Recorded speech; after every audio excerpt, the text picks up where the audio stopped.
Daunting airline part 26 chapter 20। সতর্কবার্তা, এখানে অনেক ডার্ক সিন রয়েছে। নিজ দায়িত্বে পড়ুন। যারা অতিরিক্ত রোমান্টিকতা পছন্দ করেন না তারা চাইলে এটি স্কিপ করতে পারেন। দ্য শ্যাডো গানের বেস এতটাই দখল করে নিচ্ছে যে মনে হচ্ছে বিটটা আমার বুকের ভেতর থেকে আসছে। কখনোই ক্লাবের এই আওয়াজের সাথে ঠিক মানিয়ে নিতে পারিনি। আমি নাচতে থাকা কাপলদের, মদে মাতাল মেয়েদের যারা পাছা দুলাচ্ছে, আর অতিরিক্ত পারফিউম মাখা জেল মাখা চুলে ভরা কিছু বেজার মুখোশের ভিড়ের মধ্যে দিয়ে হাঁটছি। ও ঈশ্বর, একজনের শার্টের বোতাম খোলা যেন তার লোমশ অতিরিক্ত রোদে পুড়ে যাওয়া বুকে ঝুলতে থাকা সোনার চেইন দেখাতে পারে। স্কারফেসকে অনুকরণ করার চেষ্টা করে কয়েকজনই বা ভালোভাবে পারে। তারা কোকেনের পাহাড়ে মুখ গুজে দিতে পারে, কিন্তু সেই স্টাইল ধরে রাখতে পারে না। হুড টেনে মাথা ঢেকে রেখেছি, নিজের পরিচয় গোপন করে ধাতুর সিঁড়ি বেয়ে উঠছি। এই একই ধাতুর সিঁড়ি দিয়েই অ্যাডি কিছুদিন আগে আরেকজনের হাত ধরে উঠেছিল। ওর হাতটা কেটে ফেলতে মজা লেগেছিল, আবারও করলে কোনো আপত্তি নেই। জায়গায় পৌঁছালে থেমে যায়। অর্ধচন্দ্রাকৃতির সোফায় বসে আছে ম্যাক্স, পা ছড়িয়ে, আর তার কোলে এক ওয়েস্টার্ন লাফাচ্ছে।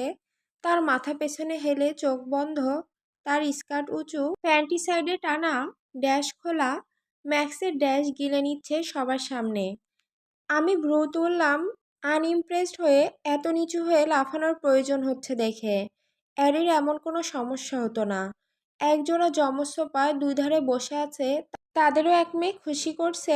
আমি দীর্ঘ নিঃশ্বাস নিয়ে ছায়ার পিছিয়ে যাই, পিস্তল বের করি আর সাইলেন্সার লাগাই। এখানে বেজ একটু কম, কিন্তু কানের পাশ দিয়ে গুলি গুঞ্জন করলে সবার মনোযোগ যাবে। আমি নিশানা করি আর গুলি ছুড়ি। গুলি ম্যাক্সের মাথার 1 ইঞ্চি দূর দিয়ে যায়। সাথে সাথে সে আশ্রয়ের জন্য লাফ দেয়। সেই মেয়েটাকে ফেলে দেয় মেঝেতে। মেয়েটা চিৎকার করে শরীর ঢেকে উঠে দৌড় দিতে যায়। এই, আমি শান্ত স্বরে বলি। সে থমকে যায়, আর যমজরা নিজেদের পিস্তল বের করার জন্য নড়ে চড়ে বসে। ম্যাক্স দ্রুত প্যান্ট তুলতে তুলতে তার এখন নিষ্প্রাণ ড্যাশ ঢেকে ফেলে। তোমাদের পিস্তল পকেটে ঢোকালে ভালো হয় তোমাদের ড্যাশের সাথে। তোমাদের কেউ আমার টাইপের না, দুর্ভাগ্যবশত। আমার একটাই টাইপ, আর তার হালকা বাদামি চোখ আর বিপজ্জনক পুরুষদের জন্য দুর্বলতা আছে। যমজদের একজন কথা না শুনে পিস্তল বের করতে গেলে আমি তার মাথার পাশ দিয়ে গুলি ছুড়ে দেই। সে পিস্তল ফেলে দিয়ে হাত তুলে দেয়। আমি চোখ ফেরাই 3 মেয়ের দিকে। তোমাদের সুন্দরীরা চুপচাপ বের হয়ে যাও, আর এই ব্যাপারে আর কখনো মুখ খুলবে না, ঠিক আছে? আমি হাতির মতো মুখ মনে রাখি, বিশেষ করে চেহারা। এই মেয়েদের কোনোদিনও আমার পিস্তলের ভুল দিক দেখতে হবে না। তবু তারা যদি বলে দেয় তাহলে আমার জীবন ঝামেলায় পড়বে। তারা মাথা নেড়ে দৌড়ে চলে যায়, যেন কোনো রটওয়েলার তাদের খোলা পাছায় কামড় দিতে আসছে। তুই কে? সিকিউরিটি কোথায়?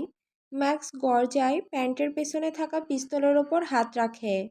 এই ক্লাবের সিকিউরিটি? আমি হেসে উঠি। তোকে দেখে মনে হচ্ছে তুই খুবই বোকা। এত নোংরা ব্যবসা করে কোনো প্রাইভেট গার্ড রাখিসনি। ম্যাক্স বিরক্ত মুখে নাক টানে। আমি হাসি, বুঝতে পারি তেলাভেরেরা শেষ হয়ে যাওয়ার পর এখনও সেই লয়ালিটি আর পাওয়ার ভ্যাকুয়াম নিয়ে লড়ছে। লয়াল গার্ড পাসনি? তোর কাজ না। সে গর্জে ওঠে। তুই কে আর কি চাস? আমি হেঁটে গিয়ে তার পাশে বসি, যেন কোনো প্রাইভেট আইল্যান্ডে বিচ চেয়ারে বসে পিনাকোলাডা খাচ্ছি।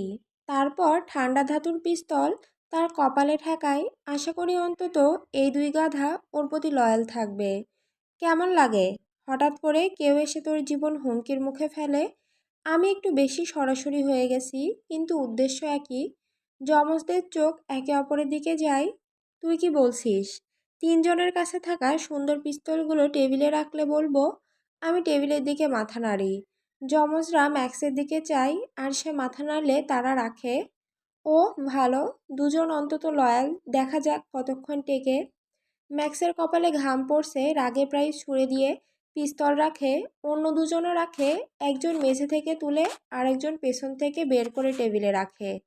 অ্যাডেলাইন রেইলি আর ডায়া পিয়ারসন, নামগুলো চেনা লাগছে। ম্যাক্সের চোখ বড় হয়। চিনতে পেরেছে বোঝা যাচ্ছে। কখনো শুনিনি। মিথ্যাবাদীদের ব্যাপারে একটা কথা আছে। আমি কেটে বলি, আমি মিথ্যা সহ্য করতে পারি না। আমার টিগেরে আগুন থাকলে আমাকে টুইস্টি করে তোলে। ম্যাক্সের ঠোঁট শক্ত হয়ে যায়। তোর মেয়েটা আমার বেস্ট ফ্রেন্ড। আর একটা কথা হলো অনুমান নিয়ে, আবার কেটে দেই। বেশিরভাগ সময় অনুমান ভুল হয়। অ্যাডির আর্চের মৃত্যুর সাথে কোনো সম্পর্ক নেই, কিন্তু আমার আছে। ম্যাক্স তড়িতের মতো আমার দিকে তাকায়, কিন্তু পিস্তল ঠেকানো থাকায় থেমে যায়। দাঁত কামড়ায়, বুক ওঠানামা করে রাগে। আমি হাসি, তার শরীর কাঁপতে দেখি। কি, অ্যাডি তোর প্রাক্তন? তোর ইচ্ছে হচ্ছে ও আর্টসকে চাইতো? ম্যাক্স ফিসফিস করে। আমি কাঁধ ঝাঁকি। ঈর্ষা হয়েছিল, কিন্তু সে কোনো প্রাক্তন নয়। তোর বন্ধুটি এক নিকৃষ্ট মানুষ ছিল। তোরা নারীদের গায়ে হাত তুলতে মজা পাস, কিন্তু আমার তাতে আনন্দ নেই। আমি তোকে মেরে ফেল। তুই কিছুই করতে পারবি না। আবার কেটে দিই। তুই একটা ট্র্যাডপোল, হাঙরের সমুদ্রে। কোনো ধারণা নেই তুই কার সাথে খেলতে এসেছিস। ম্যাক্সের চোখে চোখ রাখি, দাঁত বের করে হাসি। ফোন বের করে ভিডিও চালাই। ভিডিওতে ম্যাক্সের বাবা বসে আছে, মুখে গ্যাগ, ভয়ে কাঁপছে, ঘামছে।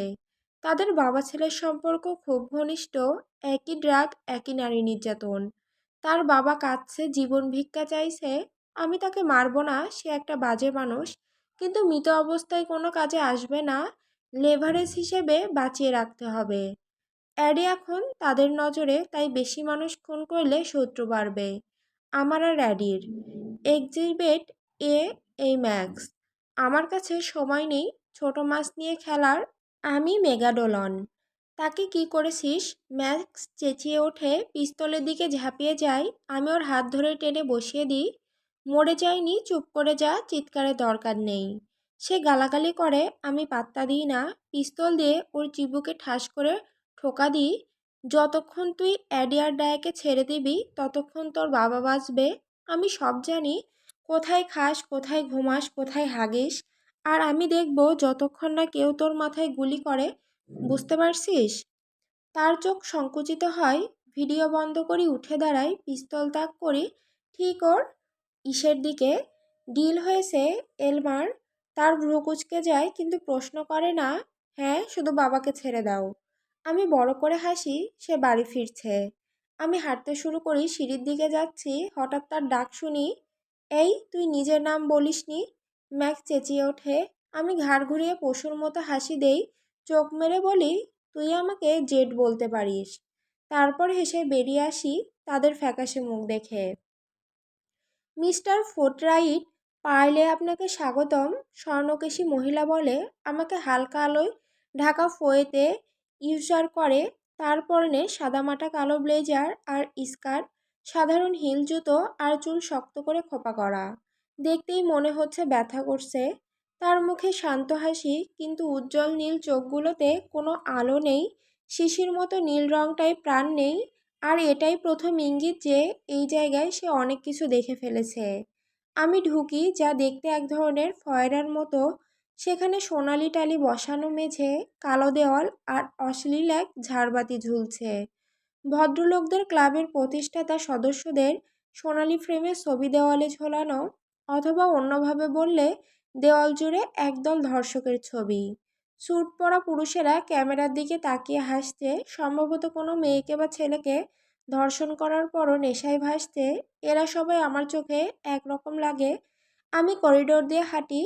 কৃপি পুরুষেরা দুই দিক থেকে তাকিয়ে থাকে পুরোটা রাস্তা, আর সামনের কোনো দিক থেকে ভারী বেজের সঙ্গীত ভেসে আসছে। আমি ইয়ারপিসটা এখনও জ্যাকেটের ভেতর লুকিয়ে রেখেছি, প্রয়োজনে বের করব। এই অভিশপ্ত জায়গায় ঢুকতে মাত্র 5 মিনিট লেগেছে, কারণ সিকিউরিটি ডিটেকটিভ ফিঙ্গার্স আমার ড্যাশের ফাঁকিতে আঙুল ঢোকানোর চেষ্টা করেছিল। আমাকে কয়েক মিনিট ব্যয় করতে হয়েছিল তাকে শিক্ষা দিতে যে যদি তার আঙুল আবারও আমার গাধায় ছুঁয়ে যায় কি হবে। রেভিস্ট অ্যালি পার হয়ে আমি ঢুকি এক বিশাল কক্ষে, যেখানে সোফা আর পোকার টেবিল সাজানো। পুরুষেরা সোফায় আরাম করে বসে আছে, তাদের কোলে মেয়েরা ঝুলে আছে। ড্যাশ আর বুক নাচিয়ে আনন্দ দিচ্ছে। স্টেজের পেছনে এক মেয়ে পোল ডান্স করছে। পুরুষেরা তার দিকে ডলার ছুড়ছে। বাম পাশে পুরো বার, যেখানে স্যুট পরা কিছু পুরুষ বসে মদ খাচ্ছে, সম্ভবত $50,000 স্কচ, যা আসলে নিতান্তই বাজে স্বাদের। তবে তারা সম্ভবত সেই স্বাদ উপভোগ করে কারণ তারা ভাবে তাদের নিজের পাত ফুলের মতো গন্ধ করে। অর্ধনগ্ন মেয়েরা ঘুরে ঘুরে ড্রিঙ্কস দিচ্ছে, তাদের বাজে জোকসে হেসে দিচ্ছে। ওহ কি হারামি! মাত্র 10 ফুট দূরে এক মেয়ে পোকার টেবিলের পাশে দাঁড়িয়ে তার খালি হাত বাড়িয়ে রেখেছে, আর এক হারামি তার জ্বলন্ত সিগার তার চামড়ায় নিভাচ্ছে। যখন দেখি সেই হারামি হলো মার্ক ফাকিং সাইনবার্গ, তখন আমার মুখ শুকিয়ে যায়, চোখে জল এসে যায়, রাগে বুক কেঁপে ওঠে। আমি নিজেকে শান্ত রাখার চেষ্টা করি, যেন গেমের প্রতি মনোযোগী দেখায়। কাছে যেতেই দেখি মেয়েটির চোখে কোনো অভিব্যক্তি নেই, ঠিক যেমন সেই হোস্টেসের চোখে ছিল। পোড়া মাংসের গন্ধ চারপাশে ছড়িয়ে যায়। এক হারামি নাক চেপে ধরে যেন তার দোষ। মেয়েটি হাত নামিয়ে দাঁড়িয়ে থাকে, চোখে ফাঁপা দৃষ্টি। খেয়াল করি তার পুরো হাতে পুরনো নতুন পোড়ার দাগ, কিছু পুরনো, কিছু একদম আজকের।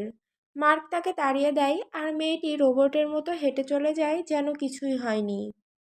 সে মাদকের নেশায় আছে এবং চারপাশে তাকিয়ে দেখি এখানকার সব মেয়েরা তাই। তাদের কমপ্লিমেন্ট রাখতে আর সম্ভবত কী ঘটে তা মনে না রাখার জন্য তাদের এমন করা হয়। রাগ বুকের ভেতর দোল খায়, কিন্তু মুখে কোনো অভিব্যক্তি ফুটতে দেই না, চোখ টেবিলে রেখে এগিয়ে যাই। ভদ্রলোকেরা আজ রাতে কি জিতছে? 5 জোড়া চোখ আমার দিকে ঘুরে আসে তুচ্ছ ভাব নিয়ে। তারা না বললে আমি বুঝতে পারি কি ভাবছে। তুই কে? আমাদের সাথে কথা বলার সাহস তোর কি করে হলো? আমি মার্ক হেসে বলে, ভাগ্য সহায় এমন সুযোগ নিজে এসে ধরা দিল। তুই খেলিস বালক?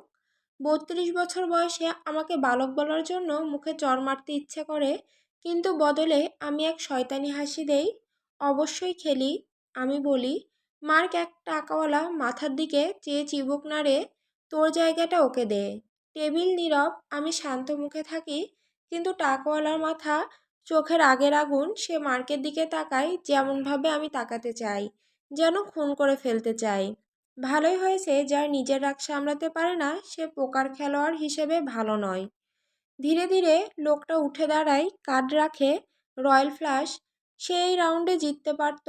আমি মুখে কোনো হাসি আনতে দেই না। হয়তো ওদের জন্য দুঃখ হতে পারত যদি ওরা মেয়েদের ওপর নির্যাতন করে আনন্দ না পেত। আসলে দুঃখ পাওয়ার কোনো প্রশ্নই ওঠে না। মার্ক যখন মেয়েটির গায়ে সিগারেট নিভাচ্ছিল, এই টাক মাথাওয়ালা তখন নিজের ড্যাশ ঠিক করছিল। একমাত্র সে নয়, আরও অনেকেই করছিল। আমি তাদের সব মুখ মনে রেখেছি। লোকটা একবার তাকিয়ে চলে যায় কোনো শব্দ ছাড়াই। এতে শিখলাম মার্কের এখানে ক্ষমতা আছে, তার দাপট এখানে অনেক। ভাবি কতগুলো ছেলে মেয়ের জীবন নষ্ট করে সেই অবস্থায় এসেছে। তোর নাম কি বালক? সে জিজ্ঞেস করে। জার্ক ফোর্থরাইট। আমি মিথ্যা বলি। মার্ক সাইনবার্গ নাম আমার। তুই তো জানিস তাই না, কতদিন ধরে পোকার খেলিস? সে জিজ্ঞেস করে। আমি ঠিকই জানি সে কে, কিন্তু যেই কারণে ভাবে সেই কারণে নয়। ছোটবেলা থেকে। আমি বলি সত্যি। আমার বাবা একজন প্রফেশনাল পোকার খেলোয়াড় ছিলেন। তিনি আমাকে পোকার ফেস শেখান, যা আমার অনেক কাজে লেগেছে। বাবা কোলে বসিয়ে কার্ড শিখিয়েছিলেন, নিজের কার্ড দেখে মুখের অভিব্যক্তি লুকাতে বলতেন। ওই সময় বাবা অনেক খেলা হারিয়েছিলেন, তবে বিশ্বাস করতেন পোকার ফেস শিখতে হলে খেলা শিখতে হবে। তিনি আমার কানে ফিসফিস করে বলতেন, আমার টেল ধরিয়ে দিতেন, মাইক্রো এক্সপ্রেশন পড়তে শেখাতেন। পরে আমি দৌড়ে খেলতে যেতাম আর বাবা তার টাকা ফেরত দিতে নিতেন। একদিন আমি তাকে হারাই, আর সেদিন বাবার চোখে যে গর্ব দেখেছিলাম তা কোনোদিন ভুলব না। তাহলে দেখাই বালক, তোর কি আছে? সে বলে। একদিন গুলিটা তার গলায় ঢুকে গেলে বুঝবে আসল কি। পরবর্তী কয়েক ঘন্টা আমি ইচ্ছে করে তাকে সমান রেখে খেলি, কারণ ন্যারিসিস্টদের ইগো বুঝি। পুরো টাকায় হারালে ওর রাগ হবে, আর খারাপ খেললে আমাকে সম্মান করবে না, তাই সমান রেখে খেলি। জিতে যাই হারি, এভাবে চলতে থাকে। একসময় সে জোরে হেসে কাঠ ফেলে দেয়। প্রতিদ্বন্দ্বী পেয়েছি। সে হেসে হুইস্কি খায়। আমি মিষ্টি হেসে বলি, আপনি ভাবার চেয়ে অনেক ভালো খেলেন। সে আমাকে এক সিগার দেয়, আমি নিই, কিন্তু কোনো মেয়ের গায়ে নিভাবো না। যদি চেষ্টা করে তাকে আটকাবো, কিন্তু গলা মোটকে মারবো না। তোর আগে এখানে দেখিনি কেন? সে জিজ্ঞাসা করে সিগার ধরিয়ে। টাকা নতুন, মিথ্যে বলি। জ্যাক ফোর্থরাইট একজন self made millionaire, web design আর ব্র্যান্ডিং থেকে। যদি কেউ সার্চ করে উইকিপিডিয়া পাবে, সোশ্যাল মিডিয়া পাবে, সব ভুয়া। পরবর্তী সময়ে যখন নাম হবে তখনও কিছু থাকবে, কিন্তু সন্দেহ করার মতো কিছু নয়। দাগগুলো কিভাবে হলো? সে মাথা নাড়ে। মিডল স্কুলের বুলির কারণে ছুরি নিয়ে খেলা করতো, মিথ্যা বলি, হেসে কাঁধ ঝাঁকি। মেয়েদের কিন্তু ভালো লাগে। সে হেসে বলে, ও অবশ্যই লাগে। ছোট মেয়েরা সবসময় খারাপ ছেলেদের পছন্দ করে, তাই না? আমি কিছু বলার আগে এক ওয়েস্টেজ রিফিল নিয়ে আসে। তার চোখেও সেই ফাঁপা দৃষ্টি। এদিকে আসো মিষ্টি মেয়েটা। মার্ক মেয়েটিকে বলে হাঁটুর উপর হাত চাপড়ে তাকে কোলে বসতে বলে। তার আঙুলে থাকা বিয়ের আংটি আলোতে ঝলমল করে, যেন এই বিষয়টা স্পষ্ট করে দিচ্ছে যে সে এক ঘৃণ্য হারামজাদা। অ্যাডিকে কখনো এসব নিয়ে চিন্তা করতে হবে না যখন আমি তাকে বিয়ে করব, এটা নিশ্চিত। আসলে এখনও তাকে এসব নিয়ে ভাবতে হয় না। আমি জীবনের শেষ দিন পর্যন্ত কেবল ওকেই চাই। ওর শরীরের উষ্ণতা ছাড়া আর কিছুতে আমার আগ্রহ নেই। ওয়েস্টেজ মেয়েটি তাকে দেখে যেন সে আসলে কোনো ভূত। সে তার মধ্য দিয়ে তাকিয়ে আছে। রোবটের মতো মেয়েটি তার কোলে বসে, তার উজ্জ্বল লাল ঠোঁটে নিস্তেজ হাসি ফুটে ওঠে। মার্ক তাকে আরও কাছে টেনে নেয়, এক দুষ্টু হাসি দিয়ে তাকায়। এখান থেকে স্পষ্ট দেখতে পায় তার প্যান্টের ভিতর ড্যাশ শক্ত হয়ে উঠছে। সাধারণত অন্য কোনো পুরুষের ড্যাশ নিয়ে মন্তব্য করা আমার স্বভাবে নেই, কিন্তু যখন সেটা নির্যাতিত এক মেয়ের কারণে শক্ত হয় এবং তা তেমন কোনো আকর্ষণীয় নয়, তখন সেটা ঘৃণ্য হয়ে যায়। সে মেয়েটিকে টেনে নিজের উপর চেপে ধরে, শক্ত করে তার কোমর ধরে তাকে তার ওপর ঘষতে বাধ্য করে। আমি দীর্ঘশ্বাস ফেলি, নিজের সংযম ধরে রাখি। সাবধানে আমি আমার হুইস্কির শেষ চুমুক নেই এবং ইচ্ছাকৃতভাবে গ্লাসটি টেবিলের প্রান্তে রাখি। আমি নাকোচু করে নাটকীয়ভাবে শুকি। এই দারুণ গল্পটা কি? আমি জোরে বলি। মার্ক আমার দিকে তাকায়। তার হাসি আরও চওড়া হয় আর আমি মেয়েটির দিকে তাকাই। তাদের গায়ে দারুণ গন্ধ। এগিয়ে এসো, আমাকে একটু গন্ধ নিতে দাও। মেয়েটি বিন্দুমাত্র দেরি করে না। আমরা দুজন একে অপরের দিকে ঝুঁকে যাই, আর যখন সে আমার খালি গ্লাসের উপর এসে যায় আমি সেটাকে ঠেলে দেই। গ্লাসটি উল্টে গিয়ে কালো টালি বসানো মেঝেতে আছড়ে পড়ে। হাজার হাজার কাচের টুকরো ছিটকে পড়ে। ভারী মিউজিকের মধ্যেও ভাঙা গ্লাসের শব্দ স্পষ্ট শোনা যায়। চুপচাপ কথাবার্তা থেমে যায় এবং সবাই ওইদিকে তাকিয়ে যায়। মনে করিয়ে দেই, স্কুলে যখন কেউ ক্লাসে পাত দেয় আর সবাই চুপচাপ তাকিয়ে থাকে যতক্ষণ না তার মুখ লাল হয়ে যায়। মেয়েটি লাফিয়ে ওঠে, সাবধানে প্ল্যাটফর্ম হিলে কাচের টুকরোর মধ্যে দিয়ে হাঁটে, যেমনটি পরিকল্পনা ছিল। আমি দুঃখিত, সে বলে। প্রথমবার তার কণ্ঠে কিছু আবেগ দেখা যায়। আমি এখনই পরিষ্কার করে দিচ্ছি। তুমি কি মজা করছো? আমি চিৎকার করি। তার দিকে রেগে তাকাই, যেন গ্লাসটা ওই ফেলে দিয়েছে। তার মুখ হা হয়ে যায়। আমি দাঁড়িয়ে যাই। আমার সঙ্গে পেছনে চলো, আমি গর্জন করে বলি, চোখে ক্রোধের ঝলক। সে সংকুচিত হয়ে যায়। অন্য পুরুষেরা হেসে ওঠে। অযথা গাধামি করা মেয়ে মানুষ। এক লোক বলে ওঠে, যেভাবে তুমি এক সপ্তাহের পুরনো চুইংগামের সাথে হাত লেগে গেলে বিরক্তি নিয়ে তাকাও, সেভাবে তাকাই। আমি ওকে সামলে নিয়ে আসছি। আমি মার্কের দিকে তাকিয়ে বলি। সে জোরে হেসে ওঠে। একটা নিরীহ মেয়েকে তুচ্ছ কারণে শাস্তি পেতে দেখে সে আনন্দ পাচ্ছে। এই বুড়োটা হয়তো সপ্তাহে একবার পড়ে গিয়ে নিজে উঠতে পারে না, তবু গ্লাস ভাঙা নিয়ে হাসাহাসি করছে। আমি মেয়েটির হাত শক্ত করে ধরতে ধরতে তাকে নিজের দিকে টেনে নেই এবং টেনে নিয়ে যাই। সে খুব একটা প্রতিরোধ করে না। তার নিজের প্রাণ বাঁচানোর ইচ্ছা নেশার ঘোরের মধ্যেও কাজ করছে, কিন্তু সে তার ভাগ্য মেনে নিয়েছে। চুপচাপ একটি ঘরে নিয়ে যেতেই সে হাঁটুর উপর বসে পড়ে। তার সবুজ চোখে দুঃখ এবং হাহাকার নিয়ে আমাকে তাকিয়ে দেখে। মেয়েটি খুব সুন্দর। উজ্জ্বল লাল চুল, ঘাসের মতো সবুজ চোখ, নাক জুড়ে ফ্রিকল। তার মধ্যে কিছুটা অ্যাডির মতো ভাব আছে, আর তাই আমার ইচ্ছা হয় ফিরে গিয়ে মার্কের মুখে ঘুষি বসিয়ে দিই। উঠে দাঁড়াও, আমি কঠোরভাবে বলি। সে কাঁপতে কাঁপতে দাঁড়িয়ে যায়, সদ্য হাঁটতে শেখা বাচ্চা জিরাফের মতো। আমি তোমাকে এখান থেকে বের করে নিয়ে যাব, আমি বলি। তার ভ্রু কুঁচকে যায়। সে ভ্রুকুটি করে। স্যার, তোমার নাম কি সোনা? সে কাপা গলায় বলে, চেরি। আমি মাথা নাড়ি। এটা তোমার আসল নাম না স্টেজ নাম? সে ঠোঁট কামড়ায়। আসল। তার বাবা মা খুব বেশি ভাবনা করতে পারেনি, হয়তো পরের বাচ্চার নাম রাখবে স্ট্রবেরি বা ওয়াটারমেলন। যাই হোক, তুমি কি নতুন জীবন শুরু করতে চাইবে? তার চোখ বড় হয়ে যায় এবং নেশার ঘোর কিছুটা কেটে যায়, কিন্তু তারপর তার চোখে সন্দেহ, এরপর হাহাকার। চোখের কোণে অশ্রু জমে। এই দৃশ্য আমার মন থেকে কখনো যাবে না। সে নিচের দিকে তাকায়, নিজেকে সামলানোর চেষ্টা করে। আমি জানি এর মানে কি।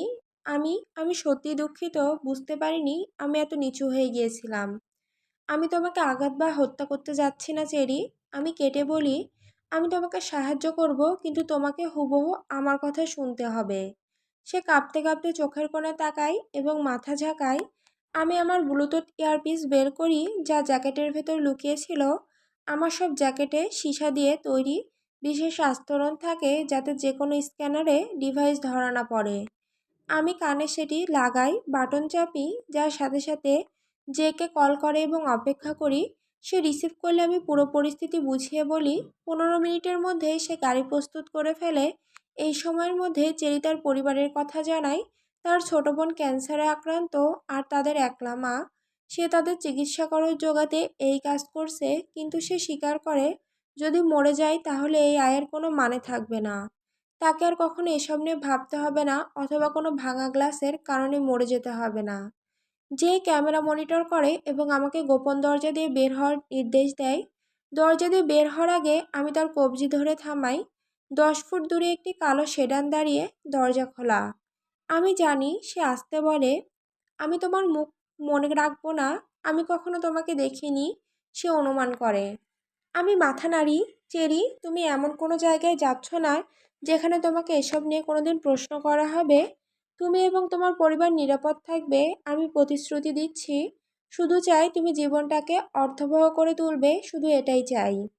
তার চোখ থেকে এক ফোঁটা অশ্রু গড়িয়ে পড়ে। সে তাড়াহুড়ো করে মুছে ফেলে এবং মাথা ঝাঁকায়। তার চোখে ভাষা আসা দেখে এই ভয়ঙ্কর মানবতার মধ্যে নিজেকে যুক্ত করা সার্থক মনে হয়। নায়কের মতো নয়, বরং তাদের চোখে সত্যি একটি ভবিষ্যতের রূপ দেখতে পারার মতো।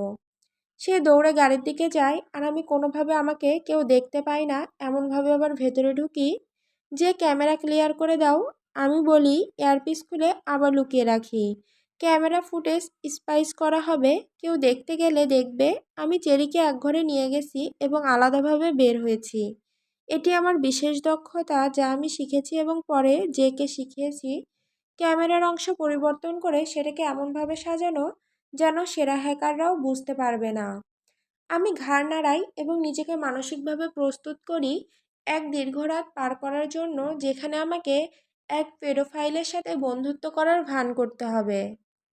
ডায়েরি, জুলাই 4, 1945। 4ঠা জুলাই সবসময় আমার প্রিয় ছুটির দিনগুলোর একটি। সারাদিন আমি অতিথিদের জন্য আয়োজন করি, আর জন বারবিকিউ করে। তারপর আমার বাড়ির পেছনের উঠানে পাহাড়ের ধারে আতশবাজি ফোটাই। সেটা সব সময় অবিশ্বাস্যভাবে সুন্দর হয়, আর পুরো রাতের সবচেয়ে প্রিয় অংশ আমার কাছে। কিন্তু এই মুহূর্তে আমি আমার ঘরে বসে কাঁদছি। জন আবার মদ খেয়ে এসেছে। সারাদিন সেরা আর আমাকে চিৎকার করে বকেছে। কিছুই তার ঠিক মতো হচ্ছে না। এমনকি সে একসময় রাগ করে গ্লাসের প্লেট দেওয়ালে ছুঁড়ে মেরেছে। আমি কৃতজ্ঞ যে আমাদের অতিথিরা এখনো আসেনি। ফ্রাঙ্ক রাস্তায় আছে, সে আসছে, এজন্যই আমি কৃতজ্ঞ। সেই রাতে ডিনারের পর থেকে, যেদিন জন অবশেষে রেগে গিয়ে ফেটে পড়েছিল, ফ্রাঙ্ক কিছুটা দূরে দূরে থাকছে। তবুও আমি বুঝতে পারি সে আমাদের দাম্পত্য ঝগড়ায় জড়াতে চায় না। তবুও আমি খুশি যে সে আসছে। ও আসলে জনকে ব্যস্ত রাখবে, আর আমি বাকি পরিবারের সাথে সময় কাটাতে পারবো। আমি কেবল প্রার্থনা করছি জন যেন আজ রাতে আমাকে লজ্জায় না ফেলে। যদি সে ফেলে, আমি মনে করি আমি কোনোদিন তাকে ক্ষমা করতে পারবো না।